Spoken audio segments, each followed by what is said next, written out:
Guna memenuhi permintaan akan suplai darah. Palang Merah Indonesia berharap banyak kegiatan donor darah untuk bisa memenuhi permintaan warga yang kurang darah.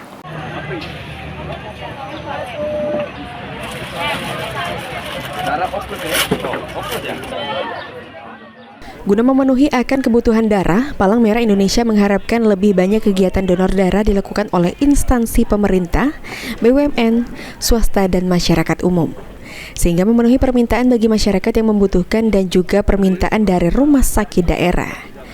Vivi Mariani selaku Ketua PMI Muara Enim mengakui, di wilayah Muara Enim lumayan banyak kebutuhan darah terutama dari permintaan rumah sakit daerah. Hingga tahun 2023 lalu PMI mencatat sudah memenuhi permintaan darah sebanyak 400 kantong. Angka ini rata-rata untuk memenuhi kebutuhan dalam 1 tahun. Untuk bisa menyeimbangkan darah yang masuk dan keluar, harus banyak kegiatan donor darah dilakukan oleh semua pihak. Kebutuhan untuk Kabupaten Muara Enim itu cukup sangat banyak. Memangnya setiap bulannya itu ada sekitar 400 kantong. Jadi kalau dengan adanya kegiatan ini sangat bagus. Dikeluarkan oleh PMI Kabupaten Muara Enim ini untuk mensuplai seluruh rumah sakit dan klinik-klinik yang ada di Kabupaten Muara Enim. Palang Merah Indonesia menghimbau kepada masyarakat Muara Enim agar ikut berpartisipasi sebagai pendonor darah.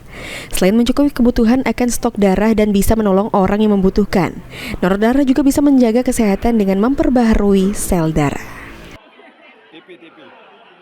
Mardiansyah, Pol TV.